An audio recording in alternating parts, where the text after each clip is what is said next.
Splendid, beautiful, magnificence, breathtaking. Oh my god. I love this episode. Character development, world development, all that stuff mixed in. And it's just mwah. Just completely mwah, mwah, mwah. I want more. I need more. And we will get more, my friends. And I'm excited. And as much as I enjoyed this episode, despite the publishing issues with YouTube, I swear to God, I published Azure Lane directly yesterday, but it keeps doing this to me. I go on my computer, I do my uploads, the next day I come back and it says, would you like to publish this? I hate, maybe I just didn't get used to it. Anyways, off that, just let it go. Just let it go. Okay, with Beastars. Well, what a spicy episode this was. Lewis's past. Now I see why his character's like this. His very complex character. We get to see why it's like that. And it's because of, it's not just a fear of carnivores and a inferiority complex, but the means to survive. The way he came up is different. Lewis Senpai was literally a nobody. He only had a number. He was just number 4. He hates that number. He sees it as a cursed number. And when I hear cursed number 4, I think of one character. Oh my god, hiccups. I think of Mista from JoJo Part 5. Golden Wind. He hated a number 4. It was always causing bad luck. I guess the number 4 for Lewis is also a bad luck number as well. Good commonality right there.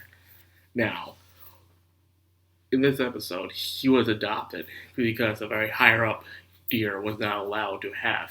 He couldn't have kids, so he adopted one instead. He chose Lewis because of his strong sense of justice in his eyes. He saw something in him, a potential that could truly change the world, become the Beastars. And despite everything that happens, he wants to become a Beastars that is not intimidating, but at least on par, equal level of carnivore. That's what he wants to become. He's even compassionate. He wants to bring out peace, but yet to be strong and uphold at the same time. He even has compassion for his fellow classmates, such as what happened to Tim.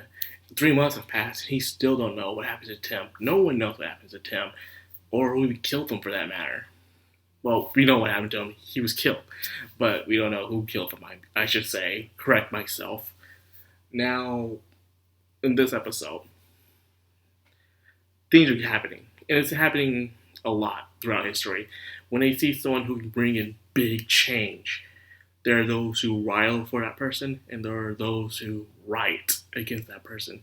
They are completely want to tear them down because they know that the change they'll bring is a change they don't want. Lewis's change might bring in a higher advancement for herbivores and bring down for carnivores. And as things are going, some carnivores feel like they're outsiders in their own world sometimes. And then again, some of them use that to their advantage. It depends on the kind of person you are. So there's this thing going around where a bunch of carnivores are planning to lynch him before the Meteor Festival because it seems like he is destined to become the next Beastar. And if he does, they feel like that the carnivores will feel even more inferior to the herbivores as the years go on. A great change will come.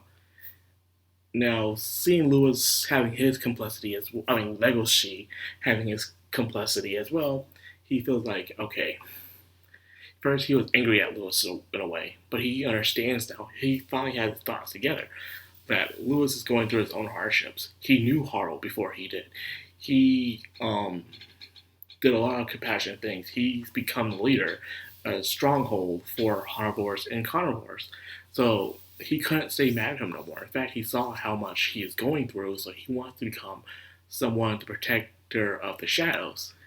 In a way, as some character from Hunter x Hunter said, the king behind the scenes. Someone who does not show up in front, but yet they're like the shadow. Like how in Boruto, Sasuke's the other Hokage and stuff. And it's just, that's how it is sometimes. You need someone to got your back 24/7. Oh, I mean, like falling asleep. Hold on. Much better. I was like that for like 20 minutes, and I'm just now realizing it. Now, so Legacy wants to get his feelings together. He wants to get things straight between Lewis and Haru. So he goes to Haru first because it seems easier. But however, Haru ain't having it. She's covering her ears. She's like, I'm not listening. Blah blah blah blah. But it was just, oh my god, it was funny because they both know what's going on. He knows she's ignoring it, and she knows what he's trying to say. I guess she feels like he's too good for her. And because of that, she doesn't feel like she deserves to go out with him. And it's possibly kind of like a fear thing a little. Her animal instincts are probably still screaming, saying, don't go out with this person. But at the same time, she's like, he's probably too good for me anyways. So there's that as well. But hopefully it'll work out with them. But right when Lewis said, meet me at the Meteor Festival, right then and there, she gets kidnapped by a Shishigumi. The Shishigumi are like the Yakuza, I guess, in that world. And they're very dangerous. An organization group that has been existing since even probably beyond World War II. And they have drawn connection and ties with even the government of that world. To the point where even the current mayor slash, no, he's not Beastar. He's the mayor. The mayor's a difference. Even he is not dealing with it. He doesn't want, because they will probably ruin his reputation. So to keep Lewis under hush, he said he'll wipe away his past if he doesn't do anything. So Lewis's hands are tied. He can't do anything. His entire life has been devoted to becoming the Beastar, becoming the next symbol of hope of their world. Then Legacy comes around. Like I said, the king in the shadows. He'll do everything that Lewis cannot. That's how I see it, in a way. He's going to become that person, like, Sasuke is to Naruto. He's going to do everything that, all the dirty work, all the stuff that could ruin Lewis's reputation if Lewis does it himself. So whatever happens, I guess Legacy will take the fall. But in return, Legacy made a declaration. He said, Haru is mine. If I rescue her, she is mine. You have to back off.